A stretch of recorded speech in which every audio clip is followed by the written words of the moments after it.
মোর নাম আমিনুর আলী আর এ আমার পাঁচজনীয়া দল। নমস্কার, মোর নাম আসমান আলী শেখ। নমস্কার, মোর নাম আব্দুল নাসির। নমস্কার, মোর নাম আশা সিদ্দিকা বেগম।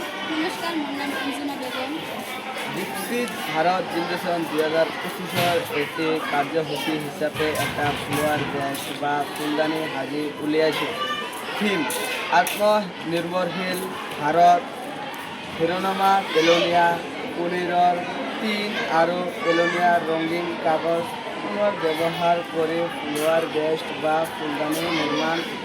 ধাৰণা আমি পেলোনিয়া বস্তুবোৰ পেলাই নিদি ইয়াৰ সৎ ব্যৱহাৰ কৰি ব্যৱহাৰ উপযোগী কিছুমান বস্তু সাজি উলিয়াব পাৰোঁ। সেইবাবে আমি আজি পেলোনিয়া পনিৰৰ টিন আৰু পেলোনিয়া ৰঙীন কাগজ ব্যৱহাৰ কৰি এটি ফ্লোয়াৰ বেস্ট বা ফুলদানি সাজি উলিয়াইছোঁ। এয়া আমি সাজি উলিওৱা ফুলদানিটো। ধন্যবাদ।